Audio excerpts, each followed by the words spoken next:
नमस्कार, आदर्श हिमाचल पे आपका सभी का स्वागत है। आप देख रहे हैं आदर्श हिमाचल। आदर्श हिमाचल पे आज हम विशेष बातचीत करने के लिए हमारे साथ मौजूद है अभिषेक बारवालिया जी। तो इनसे हम बातचीत करेंगे चुनावी माहौल पे। जिस तरह प्रदेश में दोनों पार्टियां चुनावी मैदान के जंग में उतर चुकी हैं और ये जिस इस चुनावी जंग में जो शिमला शहर एक अहम सीट मानी जाती है। शिमला शहर में कांग्रेस की तरफ से काफ़ी दावेदारियां आई है, जिसमें कुछ नाम हम आपको गिना दें। हरीश जनार्था जी है, नरेश चौहान जी हैं और दूसरे बहुत सारे और भी अपना यशवंत छात्रा जी हैं, दूसरे बहुत सारे और लोग भी हैं। उन्हीं में से एक नाम अभिषेक बारीवालिया जी का भी है, जो अगर ये चुनाव में अगर कूदते हैं, कांग्रेस इन पर भरोसा करती है, तो युवाओं में ये इनकी काफ़ी छवि है और काफ़ी अच्छी छवि है और काफ़ी अच्छी बैठ है। और ये बहुत अच्छे विज़न और अपने एक विज़न डॉक्यूमेंट को लेके चुनाव में उतरना चाह रहे हैं। और वो विज़न क्या है, सबसे पहले हम इनसे थोड़ा सा इनका परिचय जान लेते हैं। सबसे पहले आपका स्वागत है आदर्श हिमाचल में। थैंक यू जी। मैं आज धन्यवाद करना चाहता हूँ आपका गणतंत्र दिवस में 15 अगस्त को कि आपने मेरे को यहाँ बुलाया इंडिपेंडेंस डे पे और मेरा इंटरव्यू ले रहे हैं। मैं प्रदेशवासियों का भी धन्यवाद करना चाहता हूँ क्योंकि आज गणतंत्र दिवस है और उनको मुबारकें सारे प्रदेशवासियों को। तो थोड़ा सबसे पहले बारवाली जी आप अपना परिचय दें हमारे दर्शकों को। मैं अभिषेक बारावलिया एक अधिवक्ता हूँ हिमाचल प्रदेश हाई कोर्ट में और पिछले 15 साल से यहाँ कार्यरत हूँ। मैंने 7 किताबें लिखी हैं लॉ पे और हिमाचल एक्ट भी लिखे हैं, कमेंट्रीज लिखी हैं और मैंने सेंट्रल एक्ट भी लिखे हैं।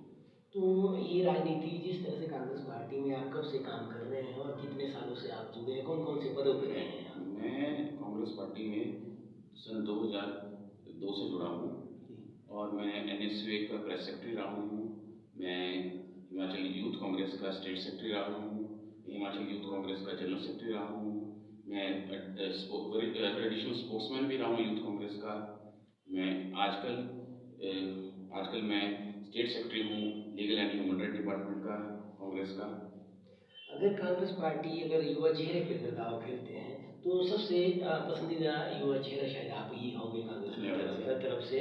तो आप कितना सक्षम पाते हैं कि भाई आप टिकट के लिए कितने दावेदार हैं और किस तरह से आप कांग्रेस के लिए और यहाँ के लोगों के शिमला शहर के लिए काम करने वाले हैं? आप क्या किस तरह से सर मैं आपको बताऊं तो मैं शिमला शहर का ही रहने वाला हूँ। पैदा भी यहीं हुआ, मेरी 10th भी यहीं हुई, मेरी BA भी यहीं हुई, मेरी इवन BA के बाद मैंने लॉ भी हिमाचल यूनिवर्सिटी से की। मैं यहीं रहा हूँ बचपन से। और मैं आपको अगर स्पष्ट बातों में बताऊँ तो मैंने एक विज़न लिया है, उस विज़न के तहत मैं आया हूँ क्योंकि मैं ये सोचता हूँ कि क्यों ना शिमला शहर एक नंबर 1 शहर बने पूरे भारत का। आज की डेट में 92 नंबर पे है शिमला शहर, जो 2018 में सर्वे किया था सेंट्रल गवर्नमेंट ने। तो ऐसे में क्यों ना ये एक नंबर 1 शहर बने। तो जिस तरह आप नंबर 1 शहर बनाने की बात कर रहे हैं, तो ये आपके सामने जो है पिछले 3 चुनाव में जो है भाजपा ही शिमला शहर से लड़ती आ रही है और जीतती आ रही है। तो ये जो ये किस तरह से चेंज देखते हैं आप? क्योंकि आपके सामने वर्तमान में मंत्री भी हैं वो, जो अभी सरकार में है। मैं यही आपको बोलना चाहूँगा इस पे कि ये जो भाजपा के मंत्री हैं सुरेश भारद्वाज जी, ये एक अच्छे इंसान हैं लेकिन इनकी थोड़ी कमियां हैं। और कमी जो है वो सबसे बड़ी ये है कि पिछले 15 सालों में इन्होंने कोई भी डेवलपमेंट शिमला में नहीं कराई। छोटी छोटी डेवलपमेंटें जरूर हुई, जो एक कारपोरेशन का काम था करना, वो काम अगर MLA ये बोले कि ये मेरा काम था और मैंने कराया तो ये गलत बात है। वो कारपोरेशन का काम था करना, जैसे कि कारपोरेशन के रोड को मेंटेन करना, जो कारपोरेशन के अंडर आते हैं रोड्स, जो लाइटें कारपोरेशन के अंदर आती है उनको मेंटेन करना, जो कारपोरेशन के अंडर टंके आते हैं उनको मेंटेन करना। ठीक है, नो डाउट जो आपका MLA होता है वो एक्स ऑफिशियो मेंबर होता है कारपोरेशन का, लेकिन एज अ MLA उसका अलग दायित्व है और as a ex officio member अलग दायित्व है। वो सिर्फ अपना दायित्व दोनों मिक्स करके ये बोलते हैं कि जो भी कार्य हुआ है वो मैंने ही कराया है। कार्य हुआ क्या है? कुछ भी नहीं। आने वाले टाइम MC और MLA के बीच में MC एक बहुत बड़ी चुनौती रहती है MLA के लिए। तो इसके लिए कोई आपके पास प्लान है कि ताकि आप ये जो मुश्किलात जो MLA मैं यही बताने लगा था आपको कि अभी क्या है कि इनके पास विजन ही नहीं है, ये सोचते ही कुछ नहीं है 15 सालों से। तो मेरी सोच है कि हम शिमला में स्काई रेल लाएंगे, आईटी पार्क लाएंगे, स्काई रेल में इजी ट्रैवल हो जाएगा लोगों को, जैसे दिल्ली में मेट्रो आई, और वो लाएंगे बिल्ट ऑपरेट एंड ट्रांसफर पे, तो सरकार का पैसा भी नहीं लगेगा। और इसमें कम से कम 10,000 लोगों को जॉब मिलेगी, क्योंकि आप जानते ही हैं एक ट्रेन टाइप स्काई रेल होती है, स्काई रेल को साफ करने वाले की भी जरूरत है हमारे को, और स्काई रेल में एक टिकट कलेक्टर की भी जरूरत है। एक स्काई रेल के अंदर अगर कर्मचारी कोई जा रहा है या आदमी कोई जा रहा है जो स्काई रेल में बैठने जा रहा है, उसको चेक करने वाले की भी जरूरत है, और एक इंजीनियर की भी जरूरत है जो उस स्काई रेल को ढंग से ऑपरेट कर सके ऑटोमेटिकली।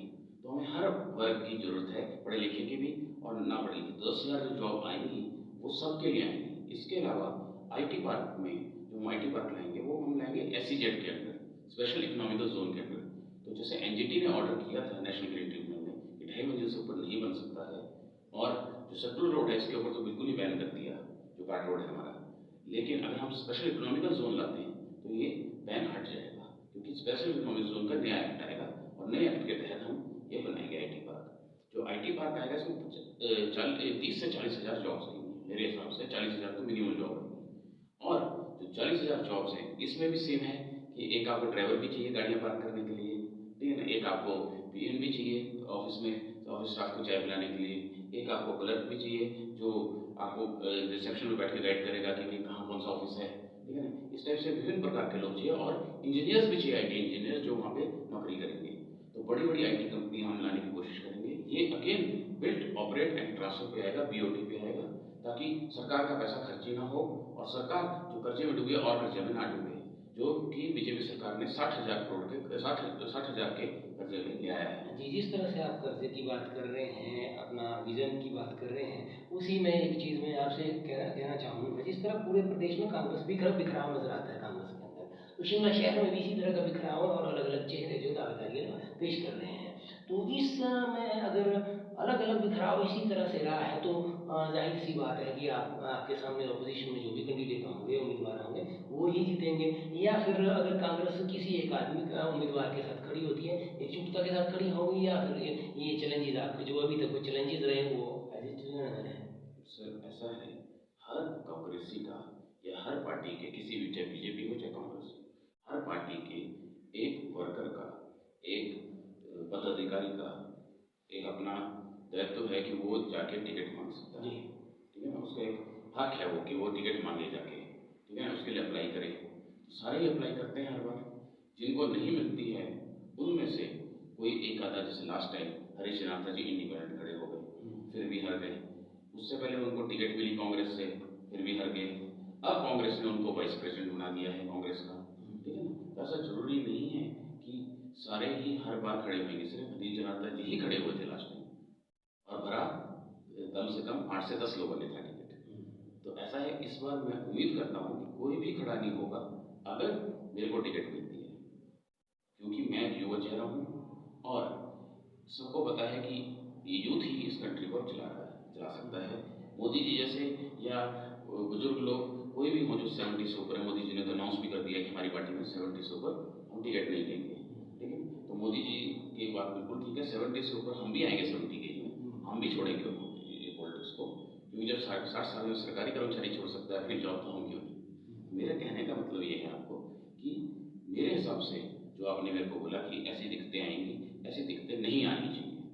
अब कोई इंडिपेंडेंटली खड़ा हो जाए तो मैं उसका कह नहीं सकता, लेकिन होना नहीं चाहिए। इंडिपेंडेंट के लिए जिस तरह से अगर आपको टिकट नहीं मिलती, तो क्या आप भी ये करेंगे इस तरह से कि भैया हम इंडिपेंडेंट चुनाव, निर्दलीय चुनाव लड़ रहे हैं? सर वो तो समय बताएगा, अभी तो मैं कुछ नहीं कह सकता, क्योंकि ये बहुत जल्दी है कहने के लिए।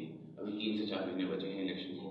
इलेक्शन में क्या होता है, टिकट मिलती है नहीं मिलती है, मेरे को कितना आश्वासन दिए जाता है इस 4 महीने में, हम कितनी मेहनत कर रहे हैं, आगे भी करेंगे, कितनी मेहनत हम कर पाते हैं आगे भी, उस पर सारा डिपेंड करता है।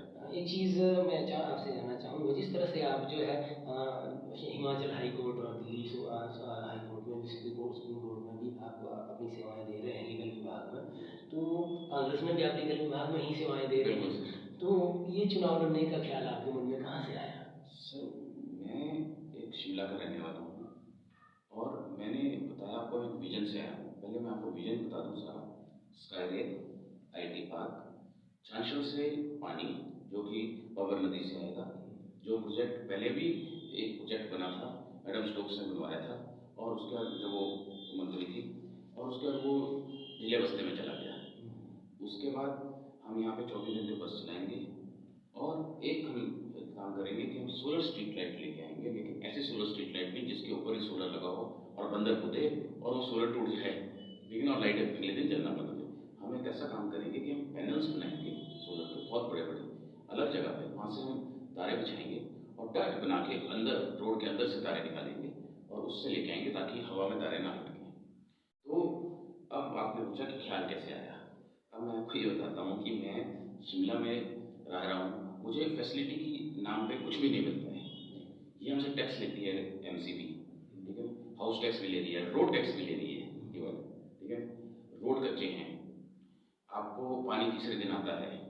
हमारे यहाँ से जो एमएलए साहब हैं वही मिनिस्टर है शहरी विकास मंत्री, है ना, मेरे ख्याल से उनके घर भी तीसरे दिन आ रहे हैं, मगर अब शहरी विकास मंत्री तो शायद रोज दे देते होंगे उनके घर में, लेकिन हमारे घर में तो तीसरे दिन आता है पानी, ठीक है। ऐसा क्यों?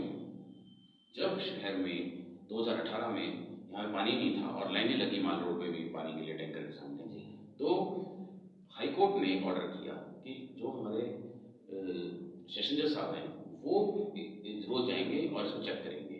जब उन्होंने चेक करना शुरू किया तो रोज आना शुरू हो गया। आज हमारे घर में तीसरे दिन पानी आ रहा है। क्या मैंने कोई गुनाह कर दिया कि मैं शिमला में रहता हूँ?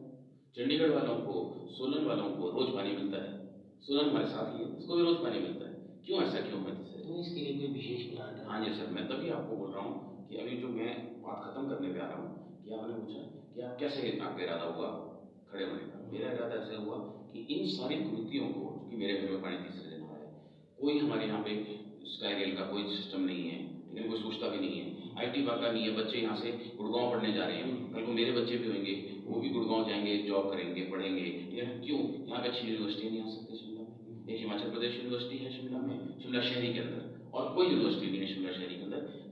कुसुम्पटी क्षेत्र में एक है APJ यूनिवर्सिटी प्राइवेट।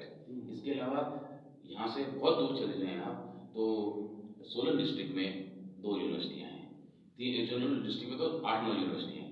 क्यों शिमला शहर में क्यों नहीं कोई अच्छी यूनिवर्सिटी? मेरा कहने का मतलब ये है कि इस तरीके की सोच ही नहीं रही आज तक हमारे विधायक साहब की या किसी की भी, चाहे BJP हो चाहे कांग्रेस हो, किसी की सोच नहीं रही। मैं चाहता हूँ कि इस सोच को लेके हम आगे बढ़ें, और मैं इसलिए आना चाहता हूँ क्योंकि जो हमारी ये सोच है, इसको मैं अपनी सोच को असली में लाइमलाइट में और असली में कार्य कर एक मेरा आखिरी सवाल है, जिस तरह से कांग्रेस में CM के बहुत सारे चेहरे हैं CM के, तो आप किसको चाहेंगे? सर मैं किसी को भी नहीं चाहूँगा। हमारे बड़े नेताओं ने भी ये बोला, कुछ लोग 6 बार जीत चुके हैं MLA, कुछ लोग 8-8 बार जीत चुके हैं MLA, कुछ 4 बार जीत चुके हैं MLA, ठीक है। मैं नाम लेके नहीं बताना चाहूँगा, आपको पता ही है, आप तो पत्रकार हैं, कौन कौन कितनी बार जीता है कांग्रेस से। तो ऐसा है कि जितने भी लोग जीते हैं वो कोई भी उनमें से बन सकता है, और अगर कोई एक बार जीता है तो मेरे को ऐसा लगता है कि मुश्किल है उसका बनना, लेकिन जो ज़्यादा बार जीते हैं उनका बनना संभव है, उसमें से कोई भी हो सकते हैं।